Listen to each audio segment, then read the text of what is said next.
Okay, good. So welcome to the January meeting of the Jaffna Town.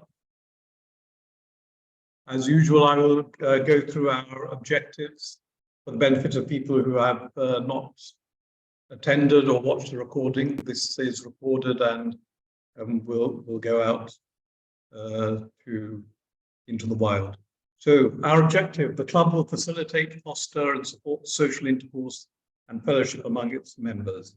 It will build a network of members and non-members that can work together to promote the economic development of the Northern Province.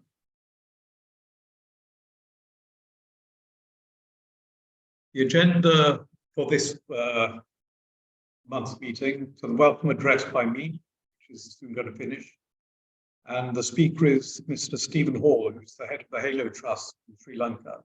Halo Trust has been removing landmines and unexploded munitions in Sri Lanka since 2002.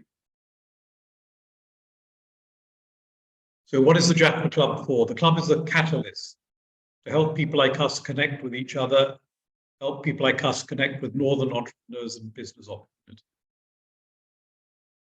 33 speakers since September 2020 when we started. So I will slowly go through this. People can see who we've had.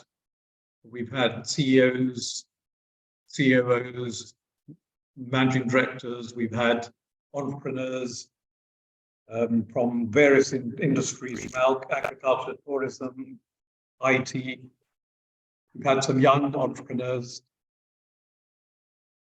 We have had people like Reverend Joshua, Tarek Carvery, Carla Mandra, who works with the communities in the Bunny. The governor spoke to us a few months ago.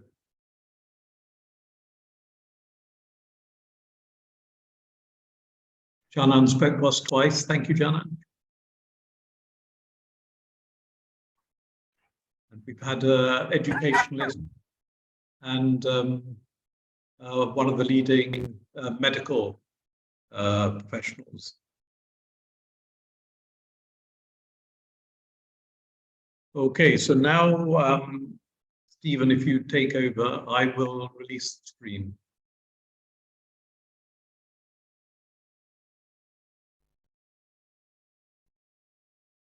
Thanks, Jagan. Let me share my screen.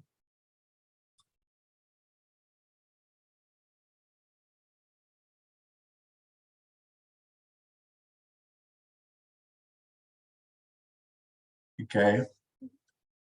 Could you confirm, Jagan, when you can see my screen, please? Yep. Okay, we're on. Okay, well, good evening, everybody. For those of you who are in Sri Lanka, but I noticed it's very late in Australia and very early in California, so no doubt it will be the recording for some.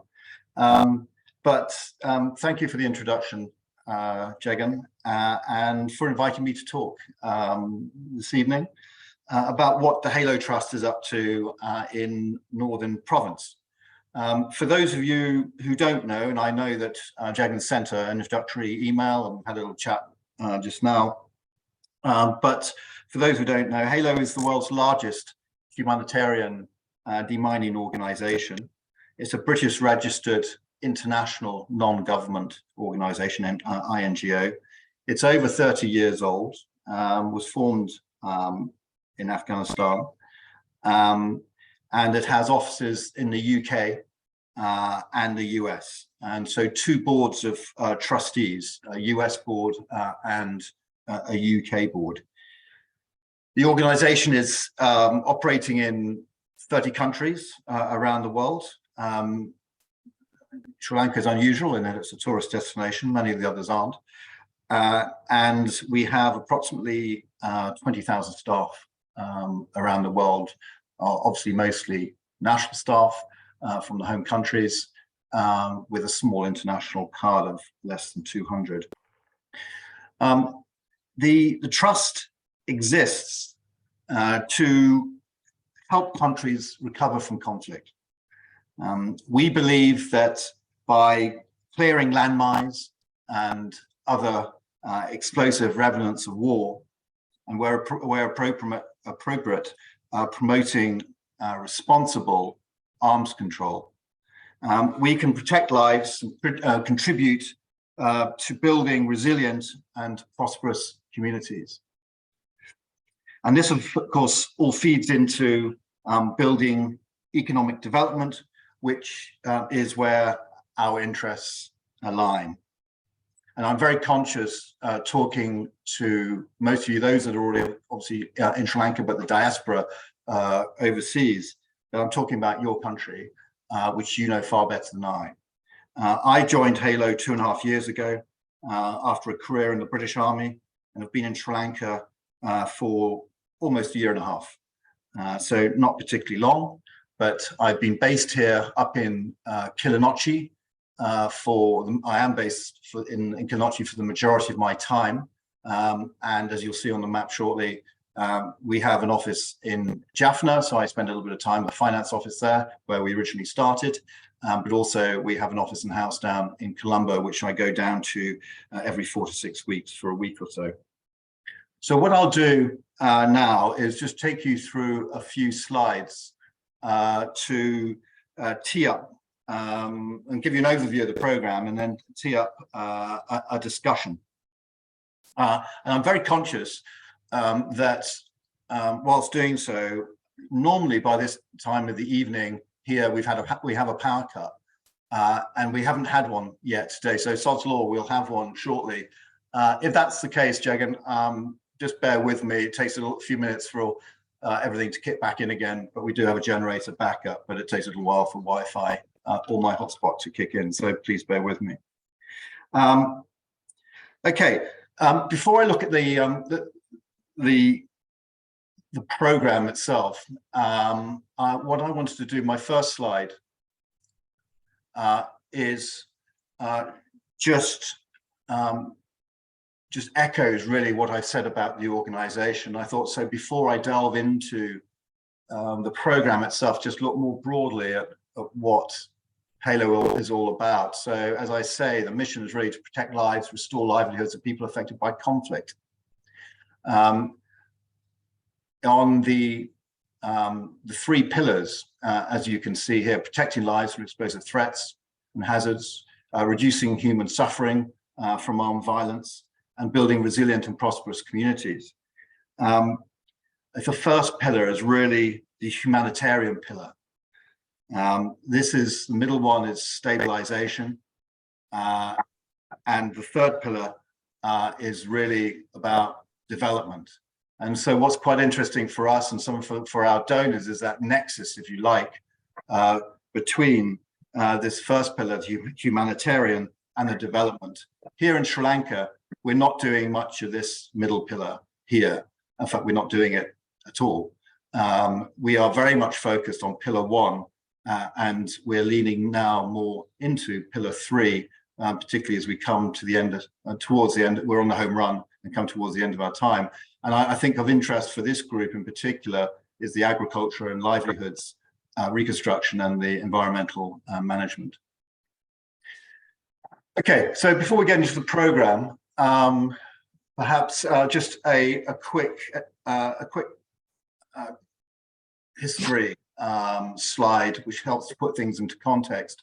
Again, I'm very conscious of who I'm speaking to, so I don't need to be telling you about the key events back through the 70s, through to the end of the war. You'll know all about that, and will have no doubt have lived through bits of it yourselves. But just to show that what this slide shows is the key events, if you like, for the conflict on a timeline, with the 1 to 9, the numbers here replicated along here on the timeline. And then it maps the timeline against also down in this, it's really putting the main mine laying in the area against the timeline, and also when the operators came to start working. So I think the key point is that the mine laying, the key takeaway from this slide is mine laying was done in 4 stages. The first stage was in Manila, really, and it ran pretty well throughout the conflict, Eastern Mullaitivu and Manila itself. And so we're working in bits which we'll come on to now.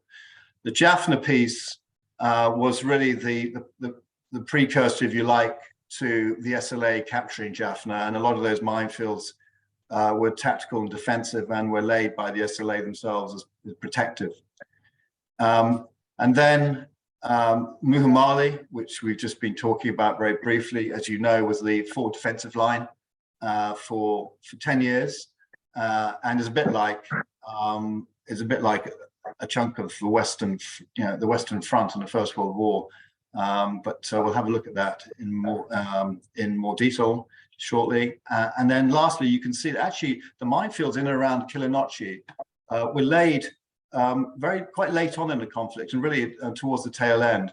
And as LTT were in retreat, moving across the Valley and across towards the East Coast, obviously to their last stand on the East Coast.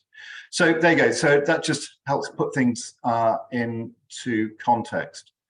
Looking at the program itself, I've mentioned that we are the largest humanitarian demining organization in the world. We're also the largest humanitarian demining operator here in Sri Lanka. As you can see there, we have about 1,300 staff. Our partner is MAG, the Mines Advisory Group, another British registered INGO. They're around about the 900 to 1,000, and they're based down in Vavunia. Whereas you can see our area of operations in the north here, which is maps your area of interest. So Jaffna, Kilinochchi, and Mullaitivu districts. MAG are operating in Mannar, Vavunia, and Trinco predominantly. I think the key takeaway from this slide is that the size of the organization, around about 1,300 national staff. So we are the second largest employer after the textile industry in Kilinochchi district and Mullaitivu. Almost all of our staff were IDPs during the war, of either as children or adults. Obviously, all locally employed. We try and keep people working in their relatively close to home as best we can, and vast majority of return home daily, which we consider quite important, particularly as we're trying to attract as many women as we can into the organization, and we have approximately 40% at the moment. So that's what 1,300 staff look like. This was our 20th anniversary. So as Jagan said, we started in Jaffna in 2002. So last year celebrated our 20th anniversary. This was the morning of the day, on 24th November, where we came together. First time we came together of this size. All three main locations came together. The big one here is our Mullaitivu demining unit, and then the Kilinochchi and Muhamalai. Muhamalai is slightly smaller because it's mechanical. They've got smaller teams and got a lot more equipment. But that's quite a significant grouping. And I think you can draw a number of things from that.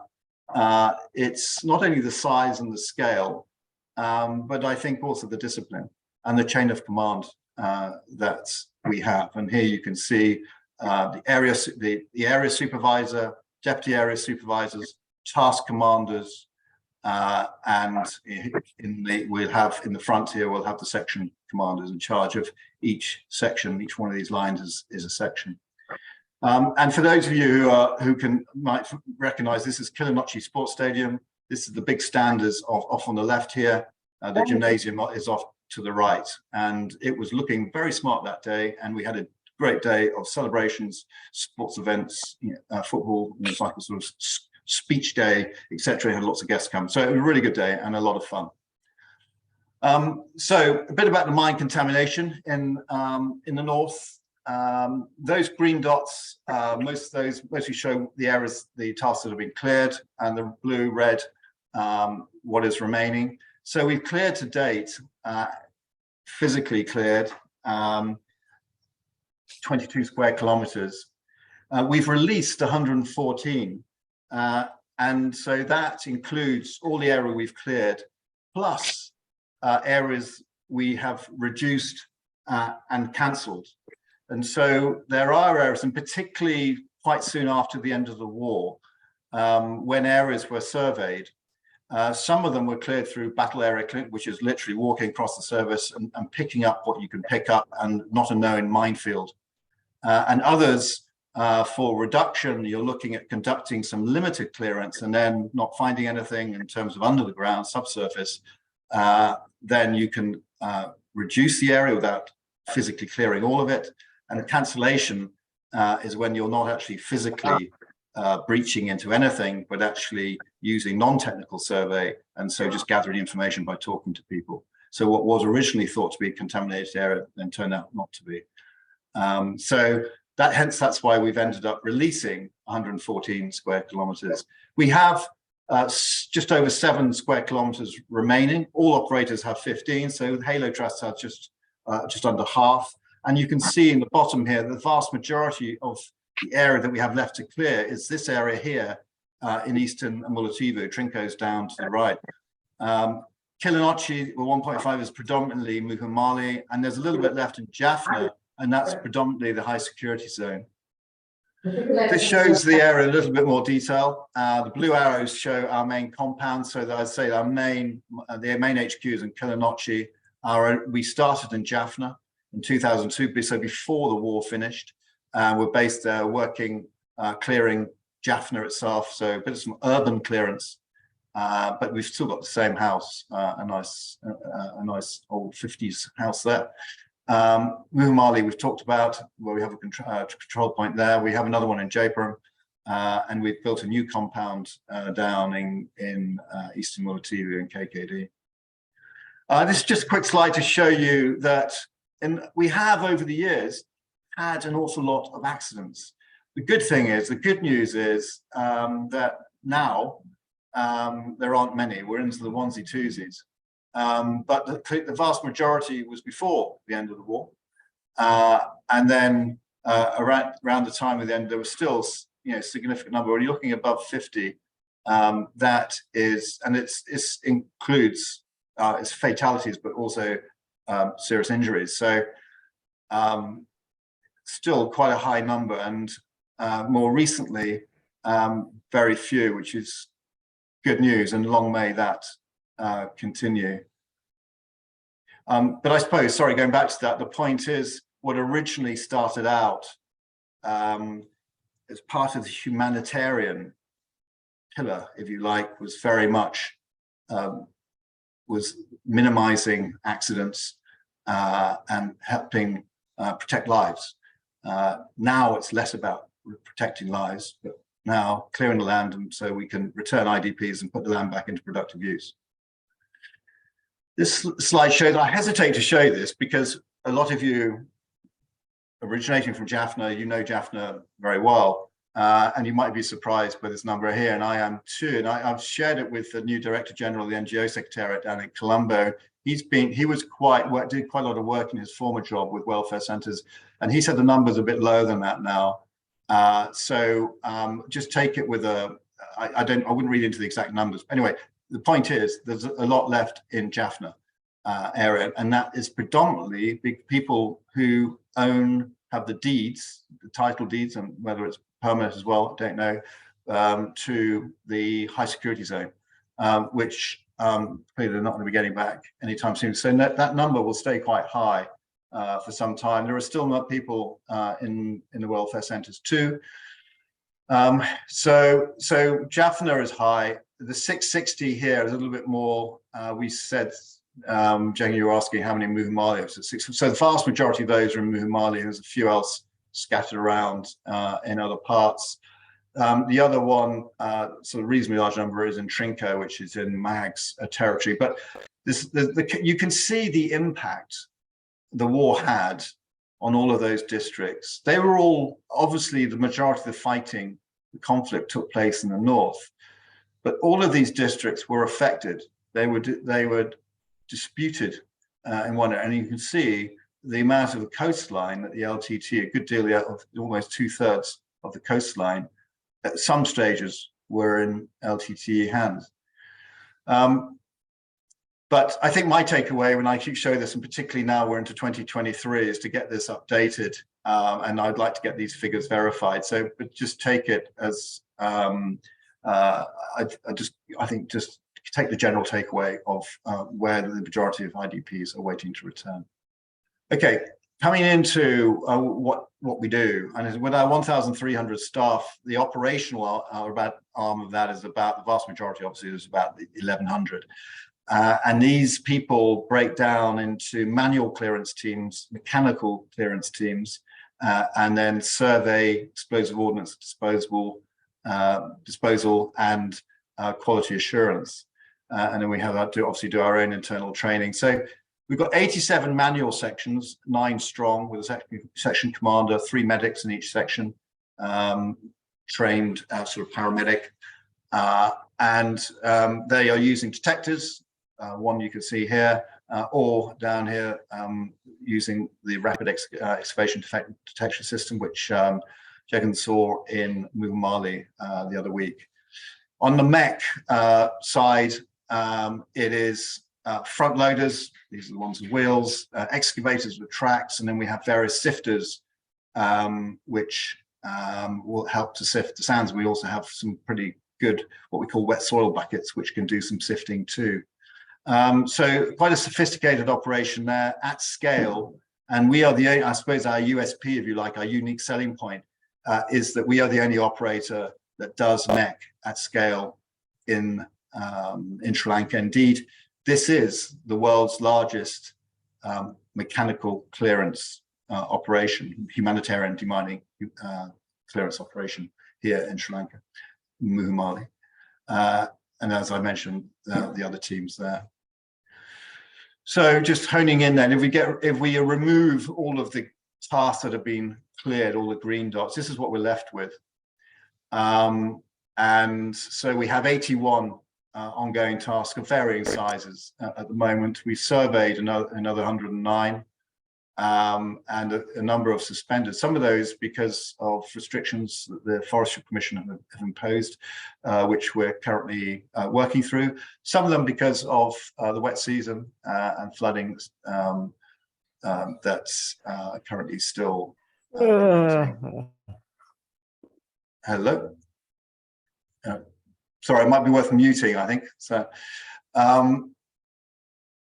here is, if we just coming back to look at our main areas, this is Muhamalai, Eastern Mulativu, and then our tasks here are spread out throughout Kilinochchi district. Why don't just hone in on this area here? So the first one we'll sort of hone in on is Muhamalai. So as I say, Sri Lanka's largest and densest minefield. As you can see some of our equipment that's clearing or sifting. Many of our excavators are front loaders. This is Muhamalai location, zoomed in. The blue and the green area is what's been allocated to Halo. So 10.5 square kilometers in total, which is quite a significant amount of land to be cleared.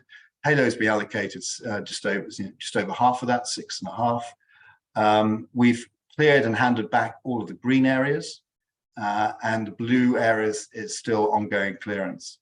And we've taken on additional tasks now in other operators' areas to help clear some of the more challenging technical areas, bund lines, trenches, etc.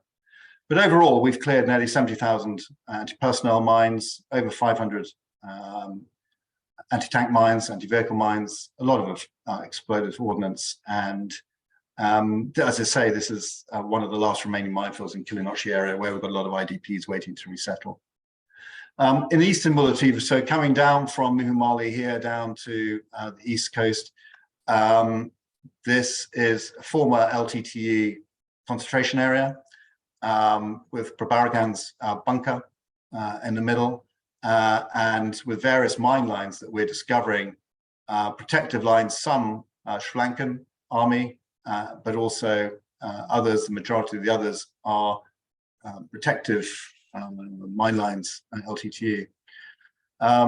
So at the moment it's sort of pretty well protected by Sri Lankan Army and Forestry Commission. Vast majority of the clearance is LTTE.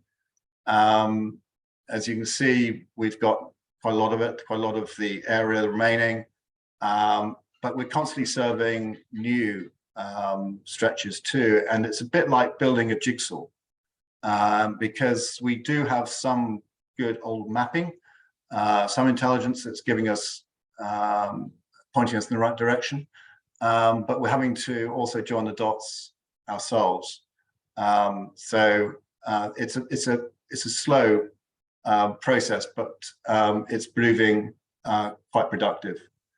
And despite some of the donors think it's low priority and probably lower interest because it's got lower beneficiaries, but actually there are a surprising amount of beneficiaries living and working in the surrounding area, many of whom do depend on the forest, not just for foraging. Some of the operational challenges we face.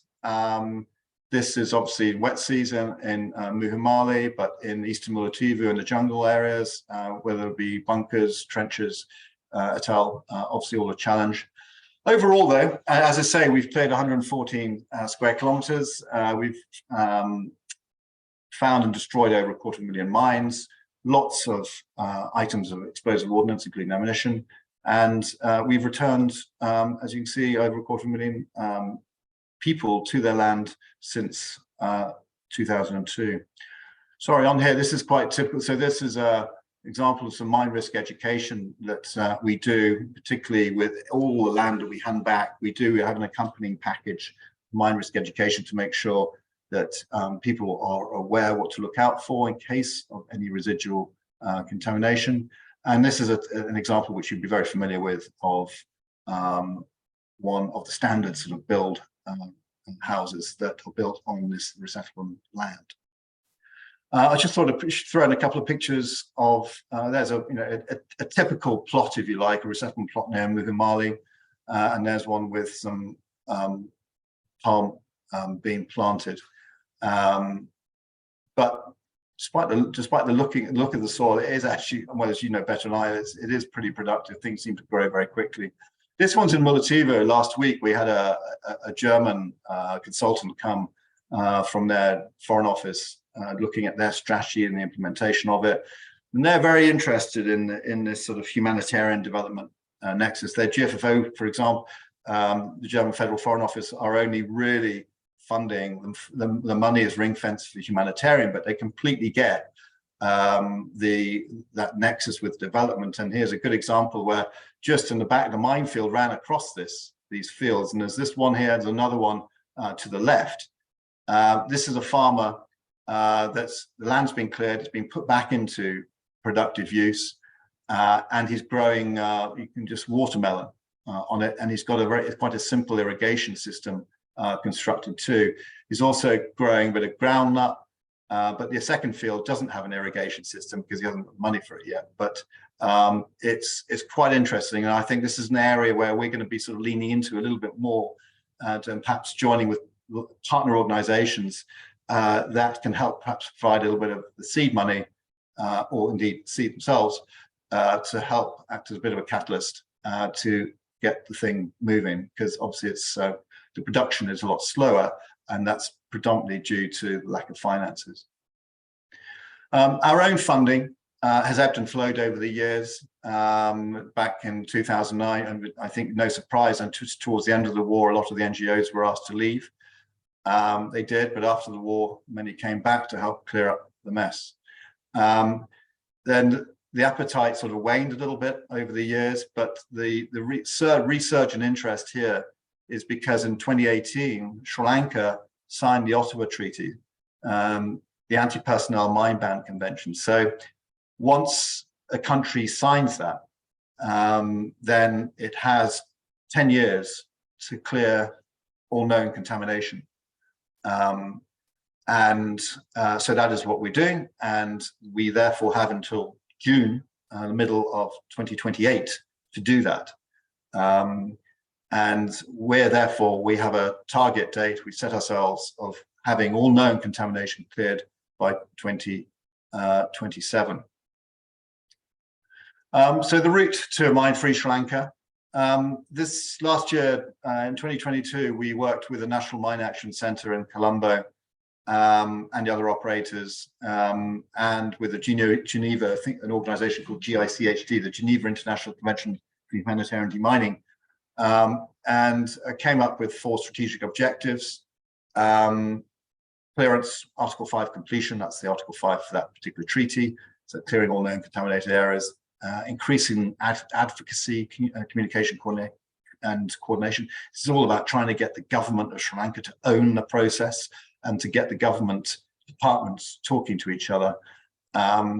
Management of the residual contamination, which will fall to the Sri Lankan army. And then for the sector as a whole, but obviously for Halo, we're in very much looking at our own staff demobilization process and transition to other livelihoods. So this starts with a sort of task reallocation. We sort of do this on an annual basis. We've got an ongoing completion survey, which is really a proactive look at getting out there, making sure we've got a good, accurate feel for remaining contamination, and then having a process in place to make sure we legally sign it all off through local government to say that it's been officially cleared. Then having a plan in place to deal with residual risk, which will need developing with the Sri Lankan army. And then for us, as I mentioned, the staff livelihood transition piece, which is sort of where some of you might be able to help too. So from a Halo perspective, we're looking, there is a strategy. We've employed a consultant with MAG who's come up with a good livelihood transition plan. It's 3 stages. We're in a sort of preliminary phase 1, foundation stage. Phase 2 is a pilot scheme, and phase 3 is the main redundancy itself. But we'll be, this year and next, we'll be developing a team to manage that process.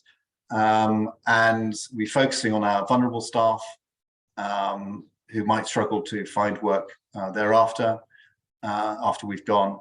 And we'll do all sorts of mapping. And then eventually, prior to the pilot process, so potentially next year, the year after, starting to look at some vocational training to help equip our staff to be able to make the transition. And obviously that requires a lot of coordination with other NGOs, private, government, National Mine Action Centre, but also people like yourselves, making people aware, which is why I'm talking to you today.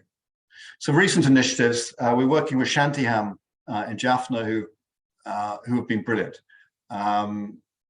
We are drawing from a traumatized community. And Shantiham have helped to develop a mental health and psychosocial support package. We're doing lots of workshops. Everyone will go through a workshop, and we have set up a referral pathway for people who would like to follow up with counselling, of which many of them do. So we're helping to build resilience amongst our workforce for the future. We're also doing, a lot of them missed out on their education, and so we're helping for those that did to give them Tamil basic literacy. For those that want it, and particularly our more senior managers, we're also doing, we're looking at English language classes, and financial literacy is proving very popular and expensive for us, but very popular at a time when people are earning a regular income, actually be able to put some aside, and how to save for the future and what to avoid in terms of high interest loans. And for our women, we're not really related to livelihood transition. We're also providing some childcare provision. So what does it look like? I mean, here we are now in the beginning of 2023. I don't envisage any significant change over the next couple of years. We will start scaling down in 25 or 26, depending on the amount of contamination, additional contamination we find between now and then. But we expect to be mopping up in 26 and winding down and closing down in 27 in anticipation of meeting the deadline of June 28.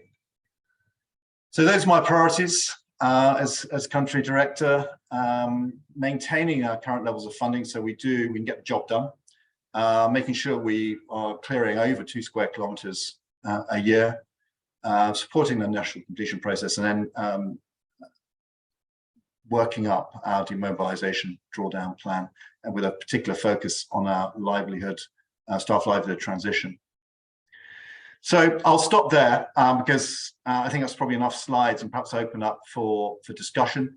But I think the key points for me, I mean, that's given you really a background as to what we're doing, what we've been doing, and the impact that we're having. But I think the areas, perhaps the two areas that's relevant to this group is putting land back into productive use. So once we've cleared it and we're releasing it, and we've a lot of the majority of the people handing it back to are smallholder farmers, beneficiaries who are just thinking about what to do with their land. There are a few that have bought a bit more land and have made some money elsewhere. So it would be wrong to assume that everybody is poor, because the vast majority of them are, but some of them, as we're seeing by some of the fencing going up and some of the planting going on, some of them have got access to reasonably significant income streams already.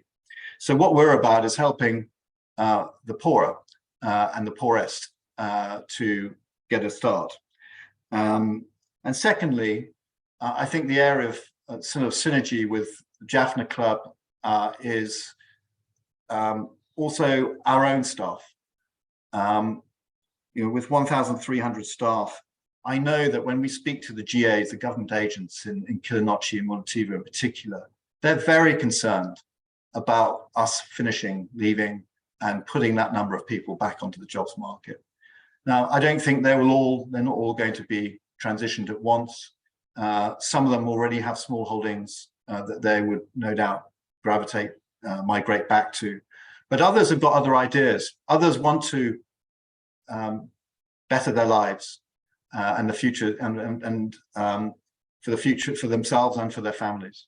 And we want to give them every chance of being able to diversify, which is why we're looking at vocational training and looking to connect with people like yourselves that have business interests, whether it be from entrepreneurial, whether it be in agricultural. And I listened with interest to Kumar's talk at the end of a recording of his talk at the end of November. And so agricultural entrepreneurs, that's exactly the sort of people we should be connecting with to see whether we can be putting our people in touch with them, as well as the beneficiaries of people that are receiving land that we've cleared. So anything we can do to help to generate the economy, which is what you're trying to do in Northern Province, is obviously in our interest too, to provide the potential opportunities for our staff, once we finish the job here. So Jagan, I'll finish there, and perhaps we can open up for discussion. So Stephen, thank you very much. That was very interesting to see what you're doing and what the status is. And as you pointed out, the Jaffna Club members are really interested in economic development of the North, creating opportunities for the people, and also making use of the assets that we have here. And one of those key assets is the land. I was listening to a speech given by Indrajit Kumarasamy a few days ago, and he made the comment that in Sri Lanka, something like 25% of the people are involved in agriculture, which only provides something like 7 or 8% of GDP. So going onto the land without any channel for their produce and guidance on what produce is correct, it makes it a very unproductive place to be, which just, I think, as Indrajit said, just keeps their noses above the water. And we want to do more than that. But certainly, we have a lot to be grateful to your staff for, and what they've been doing over the last years. And I hope not only us, but the economy can absorb them. Justin Kumar has, we've been speaking with Justin, and he's agreed to have a soil test of the land that you're releasing in Muhamalai. to see what crops can be grown there. We know that we saw a picture with young coconut saplings, but those take, Janan would know better than me, but they take several years to become productive. So the question is, what can be productive inside a year? And Janan, do you have any comments? Yes, Jagan, thank you. I really reflect Jagan's sentiments. Like, thank you very much for what you are doing, and it's helping. So many families to get back to where they were before. And I would be very happy to kind of whatever help you need in playing a role regarding agriculture. Like, what I am doing also is right now kind of working on how to kind of improve our farmers by using certain farming techniques, very simple, cost effective, like, how can they, and at the same time, like Jagan's mentioned, like, what crops to plant, how do you become more profitable? So these are the areas I'm also working, and we are trying to do a little model farm where we can get these people and train them. Like, for example, using grow bags, like, how to grow vegetables using grow bags instead of always digging the ground and planting and things like that. What kind of and then a little bit more on the drip irrigation side, how to that is one area I'll be happy to kind of help you with and play a role. And the second thing is when you want, like, kind of you have people getting out of your institution and they are looking for a job, please give us a shout. If I have some availability, I would love to absorb them, like, job wise. So these are the two areas I can help you guys. That's very kind. Sorry, very quickly. Janan is in New York at the moment, but he's coming to Jaffna in a few weeks. Yeah, so I'll come and meet you in, we can have a, So thank you. Great, Janan, thank you very much. That's very kind of you. And I look forward to meeting you shortly. Sure, thank you. Question, Janan. So it's very interesting what you were saying about using grow bag. Yeah. Because in this area, I don't know about agriculture, you know of me, but one thing that's plentiful there is space. It's true. And sunlight. Mm-hmm. And with the efficient use of grow bags, that could be a huge opportunity. There's some like Justin, feeding produce into Justin, great for these people and for companies like Justin. Absolutely. I work with Justin also, like I know him quite well, and we have been kind of exchanging ideas. And so one of the things, like, I have been also trying to kind of talk a little bit about like the agriculture practices, like grow bag technique and things like that, where we can kind of make it easy for farmers and also increase the profitability, much better controlled environment, like, so these are the things. So Justin is kind of amazing. I really respect the guy, and so it's good to work with somebody who is really efficient and doing things. Yeah. I mean, Justin is in California at the moment. Yeah. In even Vegas. earlier than New York. I was supposed to meet him, and I got COVID, so I couldn't go. I had to stay home. Yes. So does anyone else have anything they want to ask?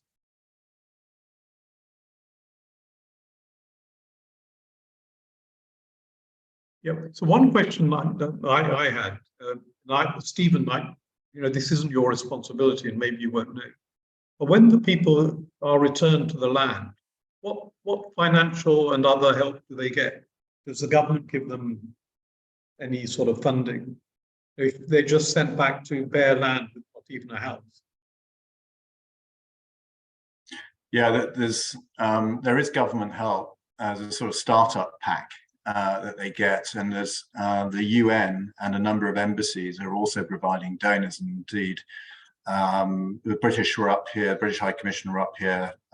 They're funding I can't remember the number, it's either hundreds or into the thousands, of the initial sort of very basic house, which acts as a is living accommodation, but also somewhere to store all their farming tools, and basically it's the startup pack for the farm and accommodation.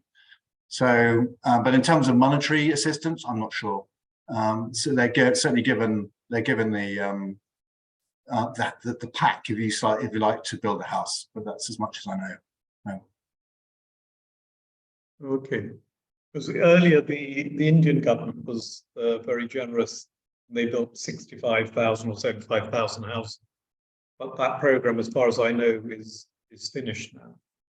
So I wonder how these people returnees are managing to get on. Okay, anyway, if there are no more questions, then I would like to just thank Stephen for his presentation. And as usual, bid everybody a very good morning, Janan, and Thank you. And a good evening to everybody else.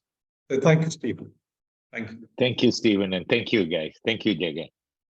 Talk to you soon. Bye then. Bye. Bye.